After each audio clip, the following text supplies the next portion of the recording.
My name is Michelle Torres. I'm 32 years old, and until 3 months ago, I thought the hardest conversation I'd ever have with my father would be about politics at Thanksgiving. I was wrong. The hardest conversation turned out to be the one where he looked me straight in the eye and said, "We're not funding the circus." He was talking about my wedding. The wedding I'd been planning for 8 months. The wedding he'd promised to pay for since I was 16, back when he'd toast at family dinners and say, "When my little girl gets married, nothing will be too good for her." Turns out, promises have expiration dates. Mine expired the moment I told him I wanted something different than what he had in mind.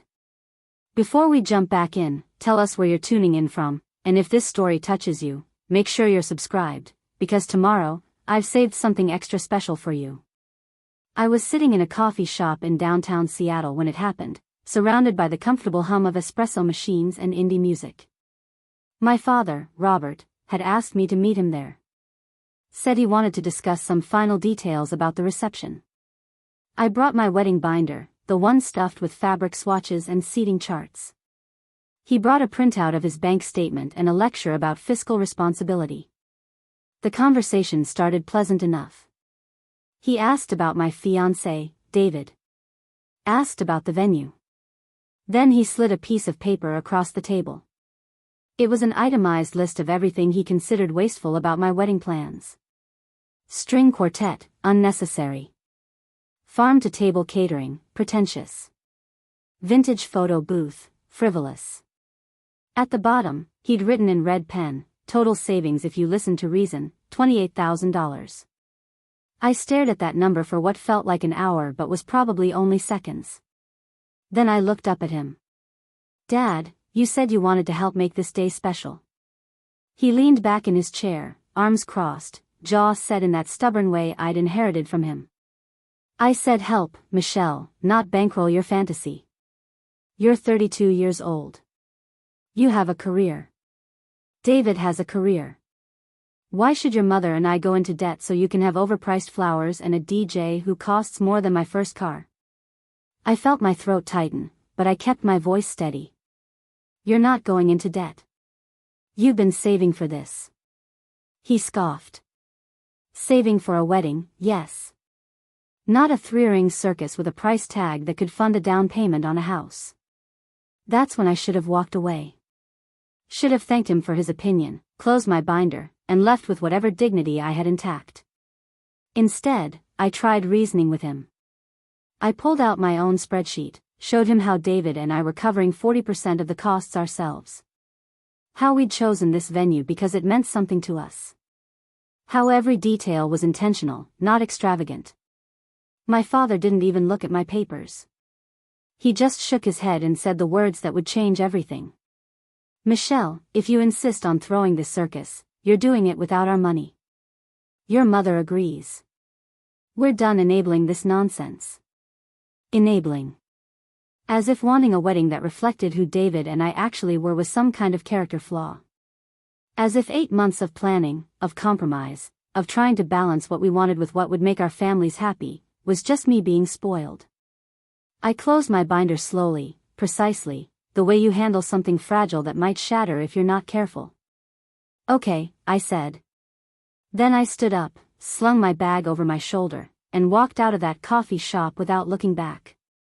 My hands didn't start shaking until I was 3 blocks away. That night, I sat on the floor of the apartment David and I shared in Capitol Hill, surrounded by wedding magazines and vendor contracts. David came home from work to find me there, still in my coat, staring at nothing. He knelt down beside me, his hand warm on my shoulder. "What happened?" So I told him. Every word my father had said. Every number he'd circled in red. Every promise he'd just casually erased. David listened without interrupting, and when I finished, he asked the question I'd been avoiding. "What do you want to do?" I looked around at all the plans we'd made, all the dreams we'd built on a foundation that had just crumbled. Then I looked at him, at this man who'd never once asked me to be anything other than exactly who I was. "I want to get married," I said. Just not the way my father thinks I should. I called the wedding planner the next morning. Her name was Vanessa, a woman with perfectly styled blonde hair who spoke in soothing tones designed to calm panicking brides. I'd picked her because she came highly recommended and because she had a way of making even the most complicated logistics sound simple. When I told her my father had pulled his funding, there was a long pause on the other end of the line. Then she said, in that same calm voice, "Okay, let's look at our options." We spent 2 hours on the phone that day. Vanessa pulled up every contract, every deposit, every outstanding balance. The venue required final payment in 6 weeks. The caterer needed a head count and full payment in 4. The photographer, the florist, the string quartet, they all had deadlines that were racing toward me like freight trains. Without my father's contribution, David and I were short nearly $30,000. Vanessa laid it out gently but honestly. You can scale back significantly, postpone and save up, or you can cancel and try to recoup what you can from deposits. None of those options sounded right. That afternoon, I did something I hadn't done in years. Preparing and narrating this story took us a lot of time, so if you are enjoying it, subscribe to our channel. It means a lot to us. Now, back to the story. I called my mother. Carol had been quiet during my father's announcement at the coffee shop, which told me everything I needed to know about whose side she was on. But I needed to hear it from her directly. "Mom," I said when she answered, "did you really agree with Dad about the wedding?" There was a long sigh, the kind that comes before bad news delivered kindly. "Michelle, honey, your father and I just think you're getting caught up in the spectacle of it all. Weddings have gotten so out of control these days. When we got married, we had 50 people in a church basement and were perfectly happy." I sat down on the couch, feeling something hard settle in my chest. "You had what you wanted," I said quietly. "I'm asking for the same thing." "That's not fair," she replied, her voice taking on that edge it always did when she felt cornered. "We're not made of money, Michelle. We've worked hard for what we have, and we're trying to be responsible." "Responsible would have been telling me 8 months ago that you'd changed your mind," I said. "Not waiting until I'd signed contracts and sent invitations." My mother went quiet. Then she said, "Maybe this is a sign that you need to reevaluate your priorities." I hung up after that. Not angrily, just tiredly. I set the phone down on the coffee table and stared at the framed engagement photo on the wall.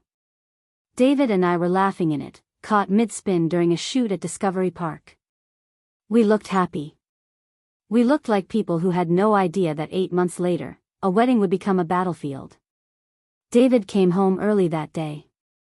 He'd left work the moment I texted him that I'd talked to my mom. He found me still sitting on the couch, still staring at that photo. Without a word, he sat down beside me and pulled me against his chest. We stayed like that for a long time, his heartbeat steady under my ear. Finally, he spoke. "We don't need their money, Michelle. We can do this ourselves." I pulled back to look at him. "David, we'd have to drain our savings. The emergency fund, the down payment fund, all of it." He nodded. "I know. But it's our wedding. Our choice. Not theirs." Something shifted in me then, something that felt like a door closing and another one opening. "You're sure?" I asked. He smiled, that crooked smile that had made me fall for him 3 years ago. "I've never been more sure of anything except marrying you." The next day, I sat down with our finances. Really sat down, spreadsheet open, bank accounts displayed, reality staring back at me in rows of numbers. David and I had been saving aggressively for 2 years. We'd built up a solid emergency fund and had started saving for a down payment on a house. Between our 2 savings accounts and what we'd already contributed to the wedding, we had enough. Barely. It would wipe us out completely, set us back at least a year on our other goals, but we could pull it off. I made a list of every vendor, every outstanding payment, every detail that still needed handling. Then I made another list, this one titled "Things I Can Cut Without Losing What Matters." By evening, I had a plan. We'd keep the venue because it was the heart of everything. We'd keep the photographer because those memories would last longer than one day. We'd keep the caterer but simplify the menu. Everything else became negotiable. The string quartet became a talented friend with a playlist. The elaborate floral arrangements became seasonal wildflowers. The vintage photo booth became disposable cameras on each table. Every cut hurt a little, but every cut also felt like taking back control. I called Vanessa again. Walked her through the new budget, the new plan, the new reality. She listened carefully, asked smart questions, and then said something I didn't expect. Michelle, I've been doing this for 12 years. I've seen brides with unlimited budgets throw miserable weddings, and I've seen brides with nothing throw beautiful ones. It's never about the money. It's about why you're doing it. I felt my eyes sting. Thank you, I whispered. She laughed softly. Now let's make this circus the best show your father never paid for. The first real test came 2 weeks later when my father found out we were moving forward without him. I hadn't told him directly. I'd simply stopped responding to his texts asking if I'd come to my senses yet. He found out through my Aunt Linda, who'd received her invitation in the mail. She'd called him immediately, confused about why the wedding was still happening if he'd withdrawn support. He called me that same evening. His voice on the phone was tight with something between anger and disbelief. Linda says you're still going through with this wedding. I was at my desk at work, reviewing a campaign proposal that suddenly seemed very unimportant. That's right, I said, keeping my tone neutral. Michelle, this is ridiculous. You're being stubborn and foolish. Where exactly do you think you're getting the money? David and I are covering it ourselves. There was a sharp intake of breath. You're using your savings? Your down payment fund? That's incredibly irresponsible. I felt my jaw clench but kept my voice steady. What's irresponsible is making a promise to your daughter and breaking it 8 months into planning. My father's voice rose. I promised to help with a reasonable wedding, not some extravagant production that costs more than most people make in half a year. You're choosing flowers over your future. I'm choosing to marry the man I love in a way that feels authentic to us, I replied. If you can't support that, then at least have the decency not to lecture me about it. Michelle Torres, don't you dare, but I hung up before he could finish. My hands were shaking so badly I had to set the phone down on my desk and take several deep breaths. My coworker Jennifer peered over her cubicle wall. You okay? I nodded, not trusting my voice. She disappeared for a moment and returned with a bottle of water. Family stuff? She asked gently. I took the water gratefully. Wedding stuff. Same thing, apparently. That night, my phone exploded with messages. First from my mother, telling me I was being disrespectful and hurtful. Then from my younger brother Chris, asking what the hell was going on because Dad was fuming. Then from my Aunt Linda, apologizing for stirring up trouble but also gently suggesting that maybe I should consider compromising. I read them all sitting on my couch with David beside me, his hand resting on my knee. Each message felt like a small cut, the kind that doesn't bleed much but stings deeper than expected. You don't have to read those right now, David said quietly. I know, I replied, but I kept reading anyway.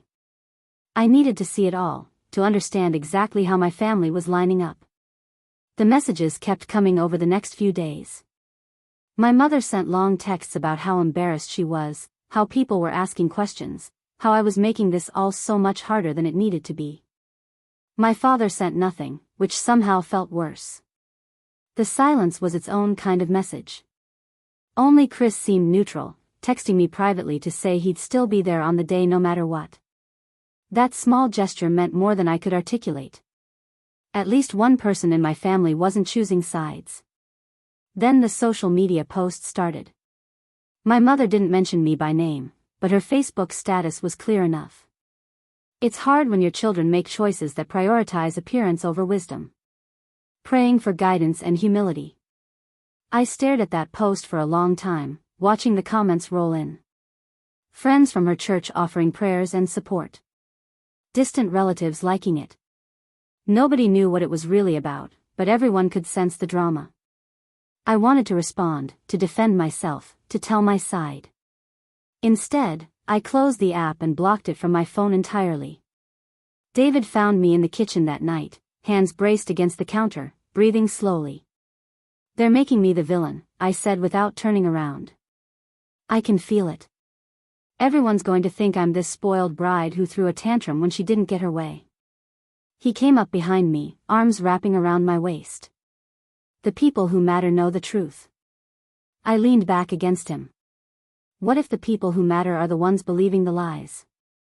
"Then they don't matter as much as you thought they did," he said simply. The breaking point came when my father called the venue directly. I only found out because Vanessa called me, her usually calm voice edged with frustration. "Michelle, I just got off the phone with your father. He tried to cancel your booking." My blood ran cold. "What?" "He told them there was a family emergency and the wedding needed to be canceled immediately. He said he was handling it on your behalf." I pressed my palm against my forehead, feeling a headache building behind my eyes. "What did they say?" "They called me first, thank God." I confirmed everything was fine and that he had no authority to make changes. "But Michelle, this is a problem." I called my father immediately, not caring that it was almost 10 at night. He answered on the first ring. "Did you try to cancel my venue?" No greeting, no pretense, just the question I needed answered. His voice was defensive. "I was trying to protect you from making a massive mistake."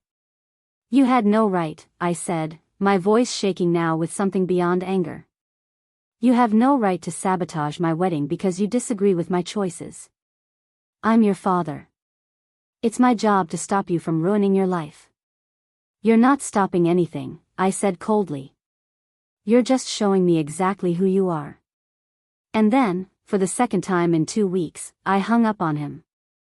The morning after my father tried to cancel the venue, I woke up to an email from him. The subject line read, "We need to talk like adults." I almost deleted it without reading, but something made me click. The email was long, carefully written, the kind of message someone composes over multiple drafts. He wrote about how worried he was, how he'd talked to several of his friends who agreed that modern weddings had gotten out of control, how he was only trying to teach me about financial responsibility. He ended with an offer. If I agreed to scale back to something more reasonable, something under $15,000, he and my mother would contribute half. The tone was conciliatory but the message was clear. Meet me on my terms or get nothing. I forwarded the email to David without comment. He read it during his commute and called me immediately. "This is manipulation, Michelle. He's trying to control you by pretending to compromise." "I know," I said, staring out the window of my office at the Seattle skyline. The sky was gray, rain threatening, typical for March. But part of me wonders if he actually believes he's being reasonable. David was quiet for a moment. "Does it matter what he believes if the result is the same? He's trying to make you feel guilty for wanting what you want. That's not love. That's control." I didn't respond to my father's email. Instead, I threw myself into the remaining wedding preparations with a focus that bordered on obsessive. Every vendor meeting became proof that I could handle this. Every decision David and I made together became evidence that we didn't need my parents' approval or their money. Vanessa noticed the shift in my energy during our next planning session. "You're running on adrenaline," she said gently. "That's not sustainable for 6 more weeks." "I'm fine," I insisted, flipping through fabric samples for the table runners we decided to DIY. She reached across the table and stilled my hands. "Michelle, breathe. You're allowed to be hurt by this." That simple permission cracked something open inside me. I set down the fabric swatches and pressed my palms against my eyes. "I don't understand how we got here." I wanted them to be excited. I wanted my dad to walk me down the aisle and feel proud, not resentful. Vanessa's voice was soft but firm. "Some parents struggle when their children become truly independent. It threatens the role they've built their identity around. This might not actually be about the wedding at all." Her words stayed with me long after I left her office. 3 weeks before the wedding, my mother made her own attempt at reconciliation. She showed up at my apartment unannounced on a Saturday morning. I opened the door to find her standing there with a container of cookies, my favorite kind from childhood. "Can we talk?" she asked. I let her in, mostly because I was too surprised to say no. We sat at my small kitchen table, the same table where David and I had made so many wedding decisions. She pushed the cookies toward me. "I made these last night. Thought you might want some." I took a cookie but didn't eat it. "Mom, why are you here?" She folded her hands on the table, and I noticed how much older she looked than I remembered. The lines around her eyes seemed deeper. "Michelle, your father is miserable. He won't say it, but I can tell. He misses you. He misses you reaching out, asking his opinion." "Then he should have thought about that before trying to sabotage my wedding," I said quietly. She flinched. "That was wrong." I told him it was wrong. "But honey, you have to understand, he's scared." "Scared of what?" I asked, genuinely confused. She looked down at her hands. "Of losing you. Of not being needed anymore. You've always been his little girl, and now you're making this huge life decision without him. When you chose to go forward without his money, it felt like you were choosing to go forward without him entirely." I felt something twist in my chest, sympathy and anger mixing into something complicated. "I didn't choose that, Mom. He did. When he made his support conditional, when he called my wedding a circus, when he tried to cancel my venue behind my back, he chose to push me away. I just stopped chasing him." My mother's eyes filled with tears. "I know you're hurt. But he's your father. Family is supposed to forgive." I met her gaze steadily. Forgiveness doesn't mean pretending it didn't happen. It doesn't mean letting someone keep hurting you just because they're family. She wiped her eyes with a napkin from my table. "What do you want from us, Michelle?" I considered the question carefully. "I want you to come to my wedding and be happy for me. Not because you approve of every choice I made, but because you love me and want me to be happy. I want Dad to walk me down the aisle without making it about money or principles or who was right. Can you do that?" She was quiet for a long time. Then finally, "I don't know if your father can. But I can try." It wasn't the answer I wanted, but it was honest. After she left, I sat with that conversation for hours. David found me still at the kitchen table when he got back from the gym. "Your mom came by," I told him. He sat down across from me, still in his workout clothes. "And?" I shook my head slowly. "And I think I finally understand that I can't fix this. I can't make my father be the dad I want him to be. I can only decide how much of myself I'm willing to compromise to keep the peace." David reached across the table and took my hand. "So what do you decide?" I looked at our joined hands, at the simple engagement ring I'd chosen because it felt like us, not because it impressed anyone. "I decide that our wedding happens the way we planned it. If my parents come, wonderful. If they don't, we'll get married anyway. Either way, I'm done apologizing for wanting something beautiful." He smiled, that steady smile that had carried me through these impossible weeks. "That's my girl." The wedding day arrived with unexpected sunshine, the kind of bright April morning that feels like a gift after months of Seattle rain. I woke up in a hotel room surrounded by my bridesmaids, my best friend Nina already ordering breakfast and mimosas. My phone sat on the nightstand, silent. No message from my father. No last-minute apology or change of heart. Just silence. Nina caught me staring at it. "He's not worth your energy today," she said firmly, handing me a glass. "Today is about you and David. Nothing else." She was right, but the ache was still there. I'd left a voicemail 3 days earlier, a final invitation without expectation. "Dad, the offer stands. You're welcome at the wedding. I hope you'll be there." He never called back. My mother had confirmed she'd be coming, but she'd asked that I not count on my father. "He's still processing," she'd said, which felt like code for he's still being stubborn.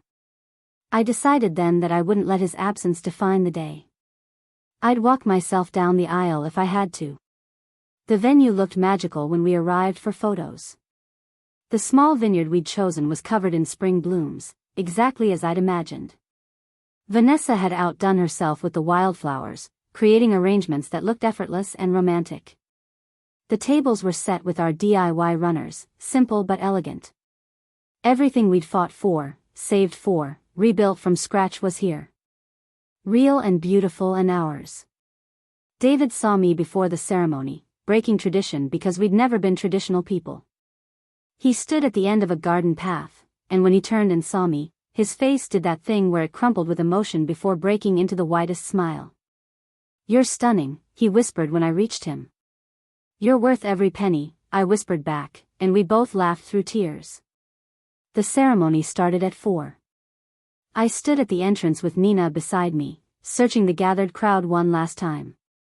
My mother sat in the 3rd row, dabbing her eyes. My brother Chris gave me a thumbs up from his seat. And there, standing awkwardly at the back, last to arrive, was my father. Our eyes met across the space. He didn't smile, didn't wave, but he was there. Something in my chest loosened just slightly. I walked down the aisle alone, head high, my own woman making my own choice. When I reached David, I didn't look back. We said vows we'd written ourselves, promising partnership and respect and choosing each other every single day. When we kissed, the small crowd erupted in cheers. My father didn't stay for the reception. I saw him slip out during the cocktail hour, and my mother made excuses about him not feeling well. It stung, but it didn't shatter me. Because I was surrounded by people who'd shown up fully, who celebrated without conditions. Later, dancing with David under string lights we'd hung ourselves, I realized something. My father had called this a circus, but what he'd really meant was that it was out of his control. And maybe that's what growing up really is. Not the wedding or the marriage, but the moment you stop asking permission to live your life. David pulled me closer. "No regrets?" he asked. "Not even one," I answered. And I meant it. Up next, you've got 2 more standout stories right on your screen. If this one hit the mark, you won't want to pass these up. Just click and check them out.